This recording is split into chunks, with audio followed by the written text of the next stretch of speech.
Quero te ver, quero te ver, Senhor, exaltado e bem alto, brilhando a luz da tua glória. Derrame teu amor e poder, pois tu és santo, santo, santo, exaltado e bem alto, brilhando a luz da tua glória. Derrame teu amor e poder, pois tu és santo, santo, santo. Abra, Senhor, abra os olhos do meu coração, abra os olhos do meu coração. Quero te ver, quero te ver, Senhor. Abra os olhos do meu coração, abra o meu coração. Quero te ver, quero te ver, Senhor, exaltado e bem alto, brilhando a luz da tua glória.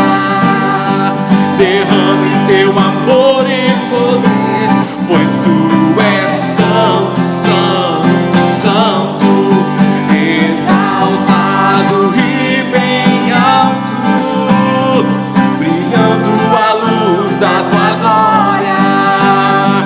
Derrame teu amor e poder, pois tu és santo, santo, santo, santo, santo, santo, santo,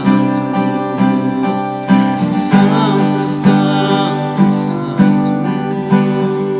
santo, santo, santo. Quero te ver. Santo, santo, santo, santo, santo,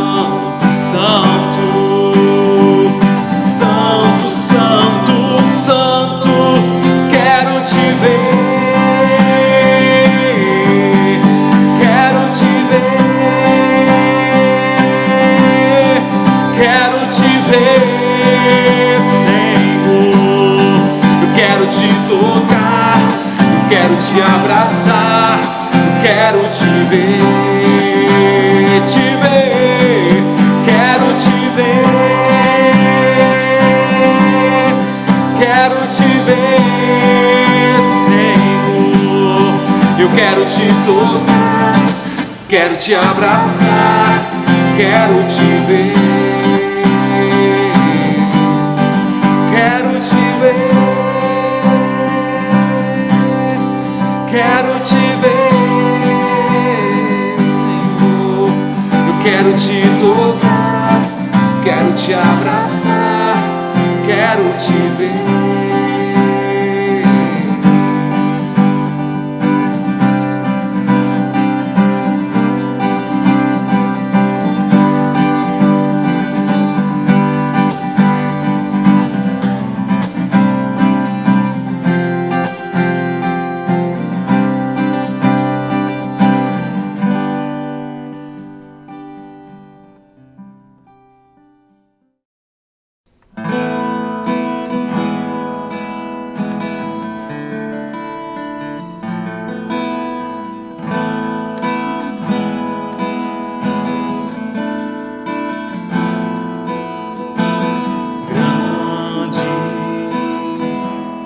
O Senhor e muito digno de louvor,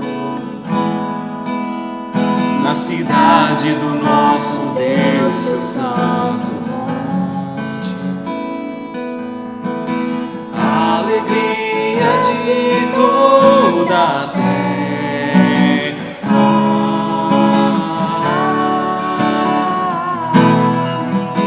Grande é o Senhor em quem nós temos a vitória, que nos ajuda contra o inimigo. Por isso diante dele nos prostramos.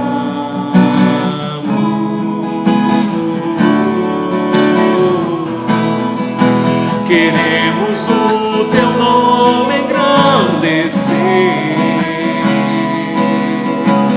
e agradecer-te por tua obra em nossas vidas. Confiamos em teu infinito amor, pois só tu és o Deus eterno sobre toda a terra e céu.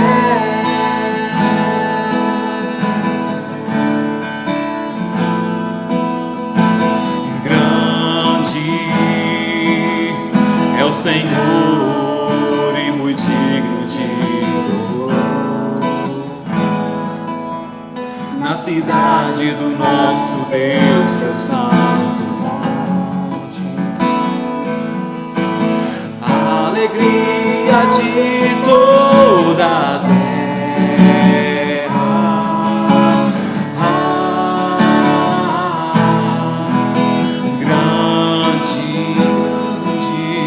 é o Senhor em quem nós temos a vitória, que nos ajuda contra o inimigo. Por isso diante dele nos prostramos.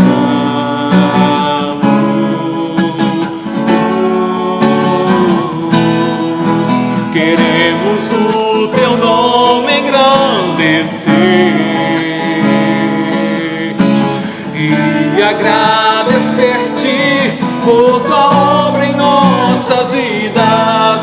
Confiamos em teu infinito amor, pois só tu és o Deus eterno sobre toda a terra e céu.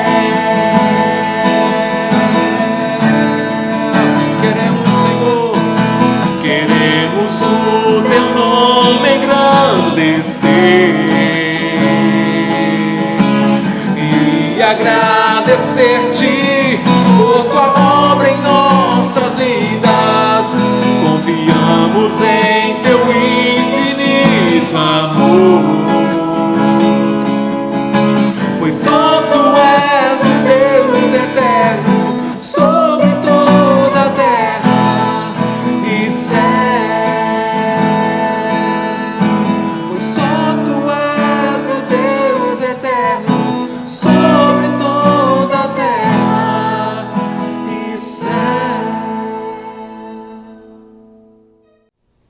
Meus amados, eu quero saudá-los com a graça e a paz de nosso Senhor e Salvador Jesus Cristo.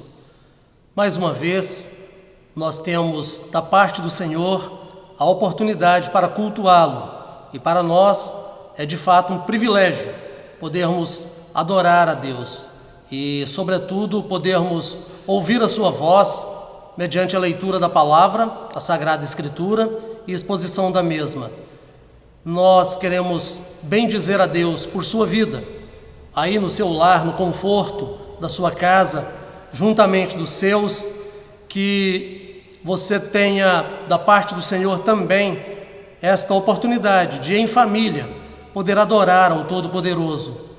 E a você que nos acompanha em um outro lugar, que não seja o seio da sua família, quem sabe num ambiente de trabalho, ou num outro lugar qualquer, seja bem-vindo e se junte a nós nesse tempo de louvor, nesse tempo de culto ao Deus Todo-Poderoso, Criador de todas as coisas, o Deus que amorosamente se revela a nós através da Escritura, o Deus que graciosamente enviou o seu Filho Jesus Cristo para nos reconciliar com Ele.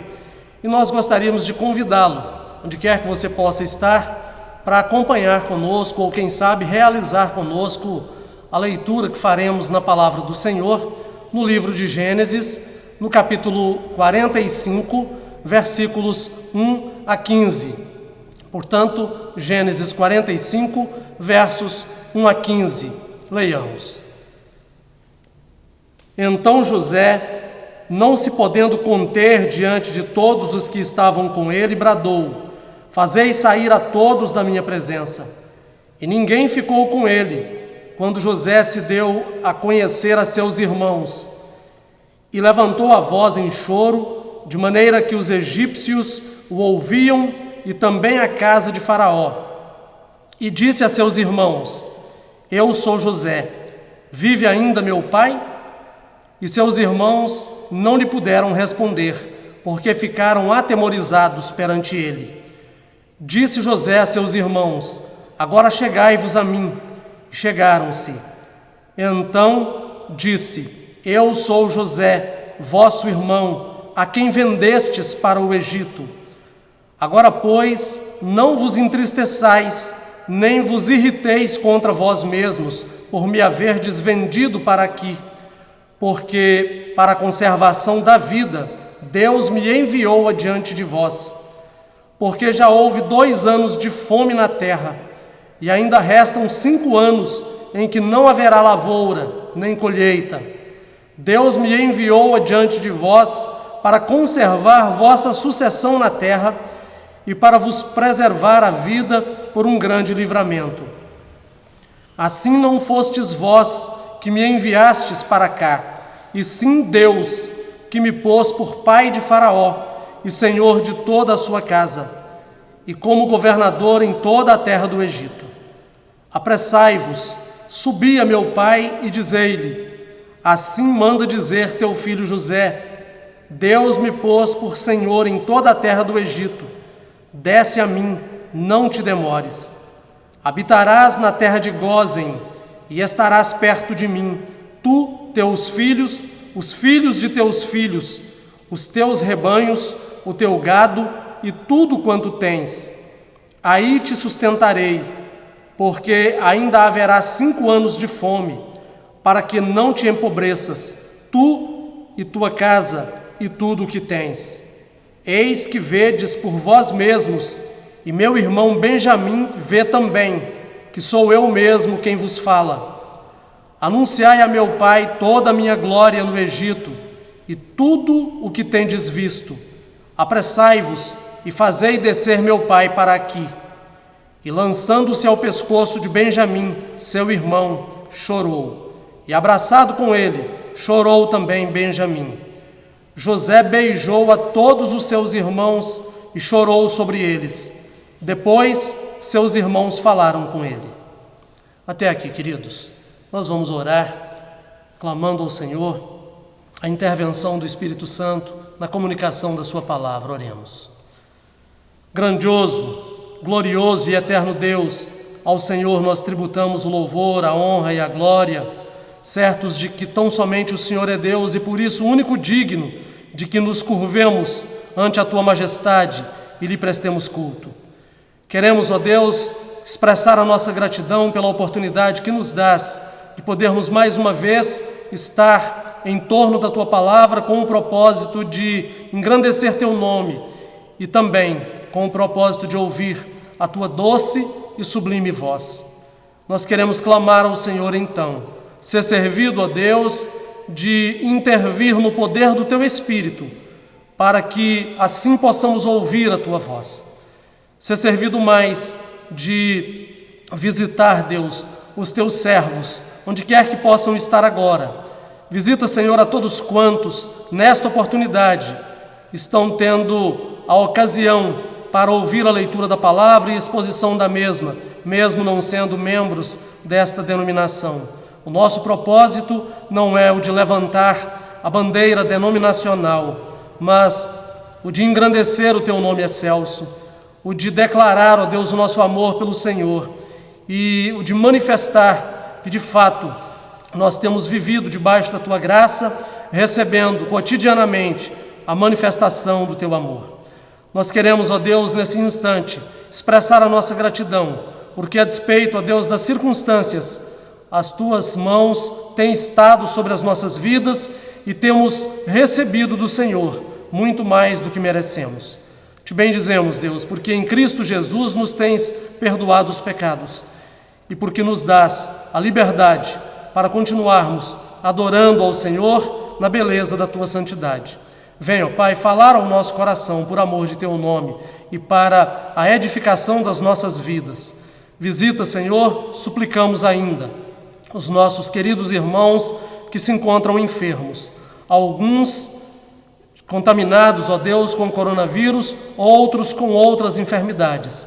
Nós pedimos ao Senhor, visita cada um, ó Deus, e dispensa sobre eles a tua cura, cura que só o Senhor pode oferecer. E permita, Deus, que eles possam também estarem firmes na fé, aguardando, ó Deus, convictos de que o Senhor agirá, de que o Senhor detém o controle, o governo e o domínio sobre as circunstâncias vivenciadas por cada um deles, por cada um de nós.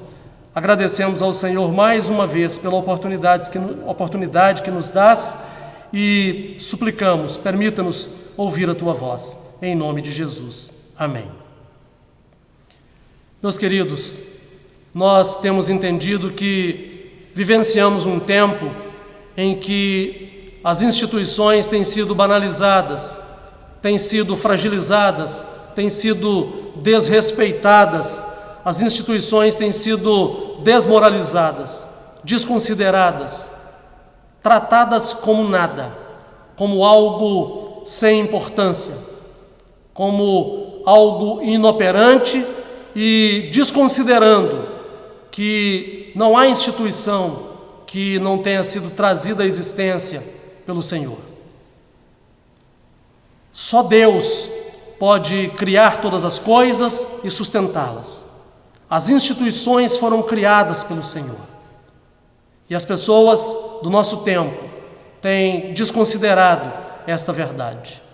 Meus amados, considerando então, avaliando o que acabamos de dizer, nós poderíamos declarar, poderíamos afirmar que não há, do nosso ponto de vista, dentre as instituições que têm sido banalizadas, desconsideradas, humilhadas, ultrajadas, abandonadas, fragilizadas, não há nenhuma que tenha se tornado alvo para a destruição como a família. Se há uma instituição designada para a extinção, esta instituição é a família. Queridos, nós precisamos enxergar além, nós precisamos ver mais do que nos mostram e conseguir enxergar mais do que nos revelam. Porque se avaliarmos a história, e vamos pegar a história recente do nosso país, de alguns anos para cá, os últimos governos da nossa nação, os últimos governantes da nossa nação, ao que tudo indica, pelo menos a maior parte deles tem assumido como diretriz, como norte para os seus planos de ação, a filosofia e o pensamento marxista. E o pensamento marxista é um pensamento que trabalha, que aponta como solução a dissolução e a desconstrução da família. Portanto, volto a dizer, do nosso ponto de vista singelo, entendemos que não há instituição nesse momento alvo de destruição como a família. A família, de fato, foi eleita para ser extinta. Meus queridos, o texto que nós lemos nos fala sobre parte da história de José. José, descendente de Jacó, cujo nome depois foi Israel. Jacó teve seu nome mudado para Israel. E José era um dos 12 filhos de Jacó, ou de Israel. E Jacó teve também uma filha chamada Diná. José é alguém que, na contramão e em oposição ao que falamos a respeito de família no nosso tempo, José é alguém que trabalha pela restauração da sua família, pela manutenção da sua família. É alguém que se esforça e se esmera para ver a sua família viver debaixo da bênção de Deus. Mas, e o contexto vivencial de José? É um contexto onde tudo aponta para facilidades, onde tudo pudesse revelar que era fácil cuidar da família? De forma alguma. Analisemos um pouquinho da história da família de José. José, como já disse, filho de Jacó. Quem foi Jacó? Um dos 2 filhos de Isaac, neto de Abraão. Isaac, filho de Abraão. Jacó, neto de Abraão. Jacó enganou a seu pai para tomar posse da bênção que seria destinada ao filho primogênito, que era Esaú. Revela um desvio na sua conduta moral, fraqueza e distorção no seu caráter.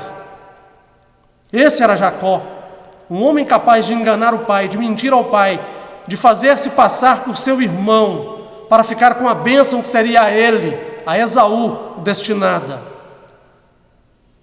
Nós observamos que, não obstante esse patriarca ser alguém que demonstra fragilidade no seu caráter, desvio na sua conduta moral, essa família tem, além desse problema, outros mais. Jacó é esse pai, esse patriarca, capaz de amar com deferência a um dentre os filhos que tem. 12 filhos, mais uma filha, e ele ama especialmente a um, fazendo distinção entre seus filhos e fazendo acepção entre seus filhos. Não era uma atitude correta. Nós vamos observar ainda um terceiro problema no seio dessa família, a família de José, a casa paterna de José. Observamos que os filhos dessa família colocam a sua família em grande perigo, em grande risco, quando tomam conhecimento acerca do que sofrera a irmã Diná. Diná foi violentada por um rapaz chamado Siquém. E agora os filhos de Jacó querem vingar. E para empreenderem esta vingança, esses filhos de Jacó, os irmãos de José, colocam toda a família em perigo, no meio de um povo estrangeiro. Nós observamos ainda um quarto problema. Esses irmãos de José, filhos de Jacó, não amam a seu irmão José, e o desejo do seu coração é o de matar a José, porque José era um rapaz sonhador, um adolescente sonhador.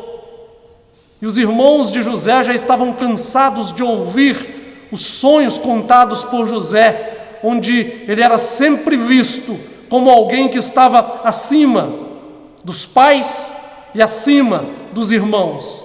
Por essa razão, seus irmãos queriam tirar-lhe a vida. Mas, além disso, nós ainda vemos uma quinta dificuldade vivenciada por essa família. Essa família tem o problema de ter de contar a verdade de que irmãos foram capazes de vender a um deles, a um irmão, como escravo a uma caravana que se dirigia ao Egito. Que lástima! Uma família onde irmãos se unem com o propósito de vender a um de seus irmãos como escravo. Essa família vivenciou essa realidade, essa verdade. E um sexto problema encontrado, uma sexta dificuldade observada no seio da família de Jacó, a casa paterna de José, é que filhos que venderam a um irmão como escravo foram capazes de mentir a um pai na velhice, um pai idoso, a respeito do destino, a respeito do paradeiro deste irmão que fora vendido como escravo ao Egito.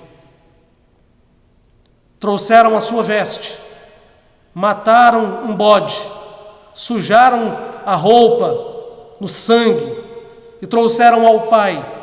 E o pai foi levado, foi convencido a pensar que seu filho, seu penúltimo filho, havia sido devorado por um animal selvagem. Vejam o caráter dessa família, vejam a disposição de alma, a disposição de mente, a disposição de coração dessa família. Uma família problemática, uma família enferma física, emocional, psicológica e espiritualmente. Uma família doente, verdadeiramente falando. O texto que nós lemos narra parte do processo de restauração desta família, família de José, a casa paterna de José. Queridos, com base então no texto que nós lemos, nós gostaríamos de falar sobre a cura da família. E à luz do texto lido, nós poderíamos afirmar, em primeiro lugar, que a cura da família reside no amor. E se observarmos então os versos 1 a 3 e depois 14 e 15, encontraremos base para esta afirmação. Assim diz a palavra: Então José, não se podendo conter diante de todos os que estavam com ele, bradou: Fazei sair a todos da minha presença. E ninguém ficou com ele. Quando José se deu a conhecer a seus irmãos, e levantou a voz em choro, de maneira que os egípcios o ouviam, e também a casa de Faraó. E disse a seus irmãos: Eu sou José, vive ainda meu pai? E seus irmãos não lhe puderam responder, porque ficaram atemorizados perante ele.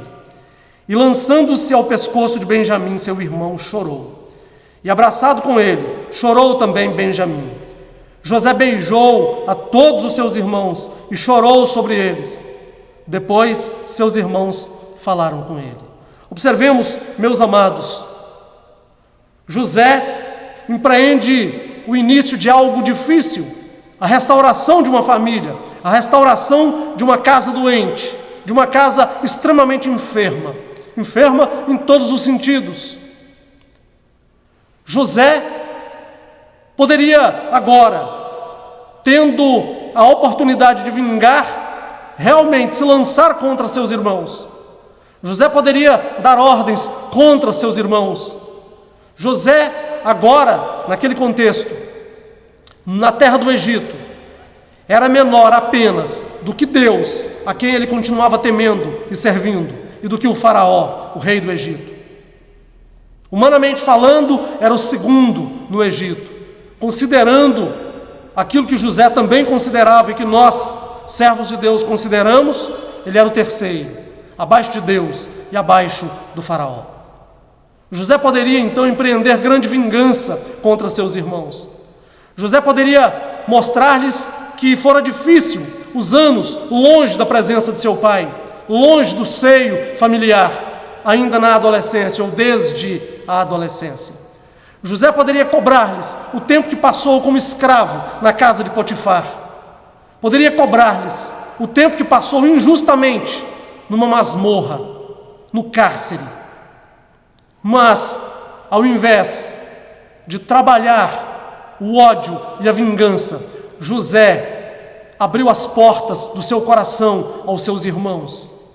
José expressou e demonstrou o verdadeiro amor. José foi capaz de abraçar seus irmãos, capaz de beijar seus irmãos, de demonstrar preocupação com a casa paterna. José perguntou pelo bem-estar de seu pai. José queria saber a respeito da sua família. José não desconsiderou a realidade vivencial naquele momento. Ele era quem era, feito assim por Deus, governador do Egito, mas um descendente de Jacó, um filho de Jacó, um descendente de Abraão, com 11 irmãos e uma irmã, e certamente as suas descendências. Família que estava crescendo, José não podia virar as costas para essa verdade, a despeito de ter experimentado todo o mal vindo da casa de seu pai pela instrumentalidade de seus irmãos. Mas não é para isso que ele olha. O olhar de José não é fixado nas circunstâncias existenciais, nas circunstâncias terrenas. O olhar de José é fixado no autor da vida. O olhar de José está fixo nas promessas do Deus de Abraão, no Deus de Jacó, promessas do Deus de Jacó, seu pai, a quem ele servia, a quem ele temia, a quem ele amava. José não poderia deixar de compartilhar com seus irmãos o amor que recebia de Deus. Meus amados, nos nossos dias, muitos têm tido a oportunidade para estreitar os relacionamentos, especialmente nesse tempo de pandemia. Deus nos tem dado a oportunidade para estar no seio da família, para estreitar esses relacionamentos, para expressar o nosso amor uns pelos outros de maneira mais efetiva, mais contundente, mais prática. Mas, infelizmente, temos tomado conhecimento diariamente dos índices alarmantes de uma violência crescente no seio das famílias. A violência doméstica tem assolado os lares nos dias da pandemia, nos últimos dias em que temos vivido. Que lástima, que tristeza. Oportunidade para estarmos juntos, oportunidade para expressarmos gratidão a Deus pela família que bondosamente Ele nos tem dado, oportunidade para falarmos do amor do Senhor, oportunidade para revelarmos esse amor aos filhos, aos netos, aos de casa como um todo, através do conhecimento da Escritura. Oportunidade para anunciar que, a despeito das mazelas desta vida e desse tempo, a promessa para aqueles que temem a Deus e o amam é a promessa da vida eterna, a promessa de podermos habitar um lugar onde não haverá enfermidades, onde não haverá dor, onde não haverá luta, onde não haverá morte e por isso também não haverá luto. Oportunidade para dizer a Deus, muito obrigado, Senhor, para expressar gratidão a Deus pela família que nós temos. Oportunidade para viver verdadeiramente o amor com o qual temos sido amados da parte do Senhor. José poderia, sem a menor dúvida, expressar ódio, mas expressou amor. Poderia demonstrar ódio, mas demonstrou amor. Poderia praticar ações advindas do ódio, mas praticou ações advindas de um amor verdadeiro. Porque ele sabia que a cura da família reside na prática do amor. Em segundo lugar, a cura da família reside no perdão. E quem ama, perdoa. Muitos até têm dito que perdoam, mas será? Eu tenho ouvido de irmãos na fé a seguinte expressão: olha, pastor, eu tive um problema com um irmão, eu tive um problema com um familiar, mas olha, eu já perdoei. O Senhor nos tem ensinado assim através da palavra e eu tenho liberado perdão. O que eu não quero é conviver com essa pessoa ou com esses irmãos, mas eu já perdoei. E a gente está bem. Cada um lá no seu cantinho e eu no meu, cada um no seu quadrado, está bom demais. Nunca foi tão bom. E eu quero dizer a você que pensa dessa forma: isso nunca foi perdão. Dê o nome que quiser para isso. Nem vou me aventurar, me arriscar a rotular essa prática, esse sentimento. Mas uma coisa eu digo e afirmo: perdão nunca foi. Já imaginaram se Jesus nos perdoasse dessa mesma forma? Vou perdoar esse monte de pecadores, vou perdoar a humanidade, mas não quero conviver com ela. Vou perdoar os homens pecadores, mas não quero e não vou conviver com eles. Não foi esse o perdão que o Senhor nos ofereceu. Não é esse o perdão que recebemos de Jesus. Ele quer conviver conosco. Ele mantém a mão estendida. Ele quer nos abençoar. A promessa do Senhor é de levar-nos para habitar no mesmo tabernáculo com Ele, onde Ele será o nosso Deus e nós seremos o seu povo. Perdão é algo diferente do que nós temos visto nos nossos dias. Ninguém que diz ter perdoado e não quer conviver, perdoou efetivamente. A palavra do Senhor, nos versos 4 e 5, nesse texto, assim nos diz: Disse José a seus irmãos: Agora chegai-vos a mim. E chegaram-se. Então disse: Eu sou José, vosso irmão, a quem vendestes para o Egito. Agora, pois, não vos entristeçais, nem vos irriteis contra vós mesmos, por me haverdes vendido para aqui, porque para a conservação da vida Deus me enviou adiante de vós. José se vira para seus irmãos e diz: Vocês não precisam sentir raiva, vocês não precisam ter ódio de vocês mesmos, vocês não precisam ficar contrariados, angustiados e desesperados pelo que fizeram. Vocês estão perdoados. Eu entendo que havia algo maior, eu entendo que havia um propósito maior, porque na verdade, meus amados, o propósito de Deus é sempre maior do que os nossos. O propósito de Deus é sempre melhor do que os nossos. O propósito de Deus sempre se cumprirá. E o propósito de Deus, ainda que insira, ainda que conte, ainda que tenha pré-estabelecido a minha morte, para que Ele, o propósito de Deus, seja cumprido, é melhor do que o meu propósito. Porque o propósito de Deus visa a geração da vida, visa o bem-estar nessa existência e na eternidade. O propósito de Deus é superior aos propósitos da humanidade. O propósito de Deus é perfeito. Os propósitos humanos falham. Nós sabemos, a palavra do Senhor nos ensina isso em diversos textos. Sabemos que nós podemos fazer planos, mas bem sabemos que a resposta certa dos lábios vem do Senhor, conforme diz o sábio no seu registro no livro de Provérbios. Diletos, certamente a cura da família passa pelo perdão. A cura da família reside no amor, mas reside também na liberação do perdão. José perdoa seus irmãos. Nós precisamos perdoar-nos uns aos outros. Se alguém nos tem ofendido, devemos perdoar. Jesus nos ensina a oferecer a outra face. Jesus nos ensina a caminhar uma segunda milha. Jesus nos ensina na oração do Senhor, na oração dominical, na oração do Pai Nosso, a perdoar para sermos perdoados. Precisamos perdoar verdadeiramente.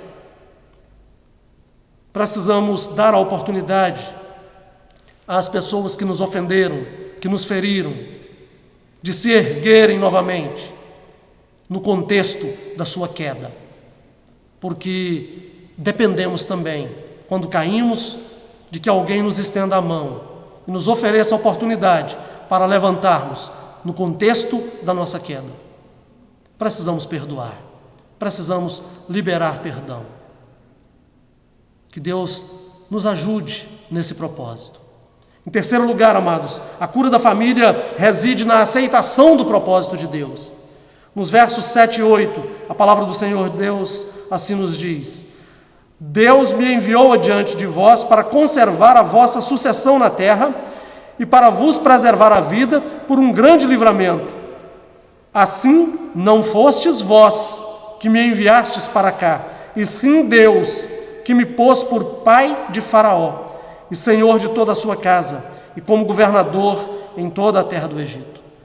José tem uma visão clara, cristalina, límpida, de que seus irmãos foram apenas instrumentos nas mãos de Deus, por pior que isso possa parecer, por mais difícil de ser aceitado que possa ser esse fato, mas José tem consciência plena de que seus irmãos foram instrumentos nas mãos do Senhor. Foi apenas uma via usada por Deus. Deus poderia ter encaminhado a José ao Egito de qualquer outra maneira, por qualquer uma outra forma, por qualquer outra via, mas permitiu que assim sucedesse. E José tem agora o entendimento claro de que Deus estava por trás desse grande projeto de salvação de vidas, de preservação de vidas. Deus é quem poderia fazer com que um adolescente arrancado do seio familiar fosse vendido como escravo para uma nação distante, para um povo desconhecido. E ali, aquele escravo ainda fosse condenado injustamente e pudesse cumprir uma pena. Só Deus para fazer desta vida, de um ser numa situação extrema como essa, governador do Egito. Mas Deus fez. E José pôde enxergar completamente esse mover de Deus, esse agir de Deus, esse cuidar de Deus, porque tinha vida no altar, tinha vida no altar, tinha vida na presença do Senhor. José tinha intimidade com Deus, por isso os planos de Deus para José não eram obscuros, eram claros. Por isso podia e pôde dizer a seus irmãos: não se irem contra vós mesmos. Deus estava na causa, Deus está na causa. Eu precisava estar onde estou. Deus foi servido de me trazer da forma que me trouxe, para que agora vocês pudessem estar aqui com vida, para que a casa de meu pai pudesse ter vida, pudesse ser preservada, para que a descendência de meu pai pudesse ser preservada sobre a face da terra.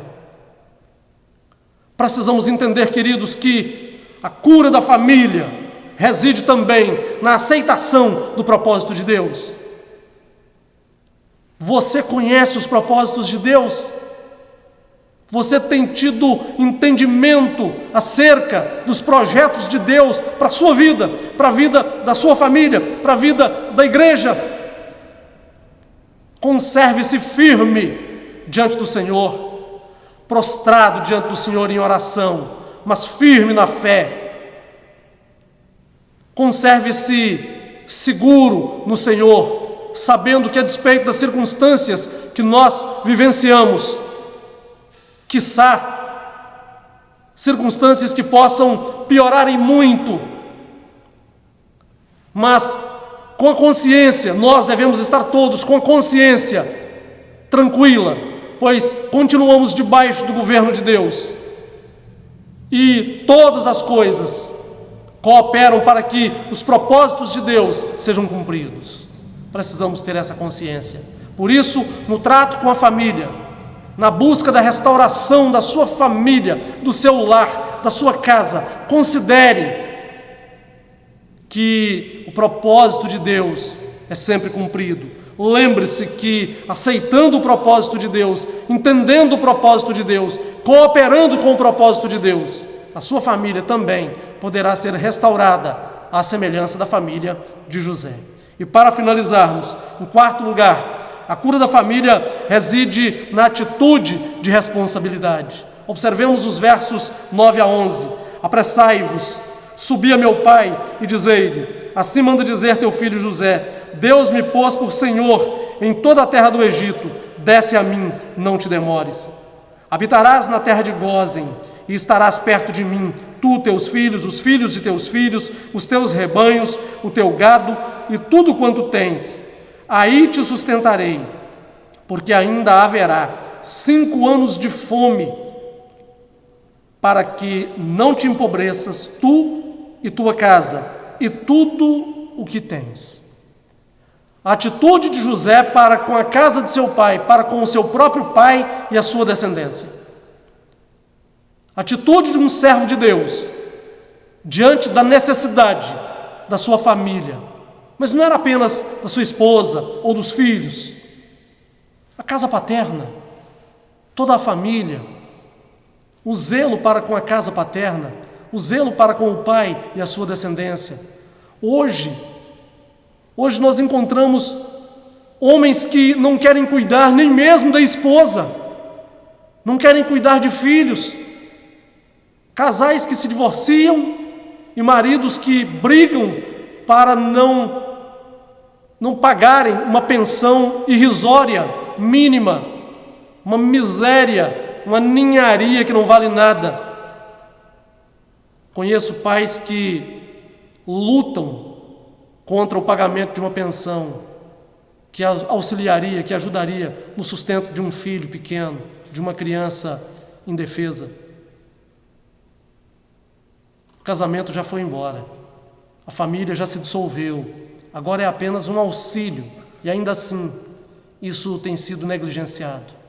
José nos ensina que não pode haver famílias curadas sem responsabilidade para com cada membro da família. José se preocupa com a casa de seu pai, e a sua atitude é essa, uma atitude responsável: trazer a seu pai e a toda a sua descendência e o seu gado, o seu rebanho, os seus bens para perto, para que ele pudesse sustentar a casa do pai. Se nós queremos a cura da nossa família, aqueles que passam necessidade e são membros da família precisam ser socorridos nas suas carências, nas suas necessidades. Queridos, que Deus tenha misericórdia de nós, que Deus nos dê graça para não destruirmos aquilo que é base para as demais instituições, a família. Não pode haver instituições sólidas se a família não estiver consolidada. Precisamos consolidar a nossa família, o nosso lar, a nossa casa. Precisamos agir como José. Precisamos fazer uma avaliação. Sua família está enferma? Se a nossa família está enferma, ela precisa de cura. Se a sua família não está enferma, glória a Deus, glorifique a Deus, enalteça o Senhor, agradeça ao Senhor. Mas, se a sua família está enferma, lembre-se, há cura para ela. Deus tem cura para as famílias. E Deus nos usa nesse processo de cura. Em última análise, quem cura a nossa família é Deus. Mas Deus usa os seus servos para o pronto restabelecimento da nossa família. E a cura da família reside no amor, reside no perdão, reside na aceitação do propósito de Deus e reside na atitude de responsabilidade. Que nós sejamos despertados nesta oportunidade pelo Espírito Santo e que possamos então nos empenhar, nos esmerar e trabalhar arduamente pela restauração da nossa família. Isso agrada ao Senhor. Isso traz alívio à nossa alma, ao nosso coração. Isso torna o contexto vivencial de cada um de nós melhor. Isso faz da terra um lugar melhor. Se as famílias estiverem bem e vivendo segundo o propósito de Deus, certamente o lugar em que habitamos se tornará um lugar imensamente melhor, infinitamente melhor. Que Deus nos dê graça para conseguirmos olhar para a família como Deus olha. Olhar para a família com as lentes de Deus. Deus nos abençoe. Oremos. Senhor nosso Deus, damos-te graças porque aprove ao Senhor trazer-nos à existência e bondosamente aprove ao Senhor conceder-nos a dádiva da família que temos. Pedimos ao Senhor, Deus, abençoe a casa de cada um dos teus servos que nesse instante puderam adorar ao Senhor, puderam louvar o teu nome, puderam também ouvir a leitura da palavra e a exposição da mesma. Obrigado, meu Pai, pela Tua palavra que nos fala ao coração. E ajuda-nos, ó Deus, na aplicação da mesma, de modo, ó Pai, que, estando as nossas famílias enfermas, em qualquer área, sejam elas, da parte do Senhor, restauradas. E que estejamos dispostos a sermos instrumentos nas Tuas mãos para a cura das nossas famílias. Tem misericórdia, Senhor, e opera segundo a tua vontade, no poder do teu Espírito. Abençoa-nos, ó Deus, nesta nova semana já iniciada. Permita, Pai, que em tudo o teu nome seja engrandecido, que as nossas vidas possam refletir o brilho da tua glória e que na prática da nossa vida Jesus Cristo seja conhecido. E que assim, ó Deus, tendo como referencial a tua igreja, aqueles que não te conhecem ainda possam conhecer a Jesus e a tua salvação, ó Deus, através de teu Filho Jesus Cristo. E que estas pessoas, motivadas, ó Deus, pelo proceder cristão da tua igreja, sejam estimuladas verdadeiramente a assumir um compromisso com o Senhor. Em nome de Jesus, nosso Senhor e Salvador, com o perdão dos nossos pecados, é que nós oramos. Amém.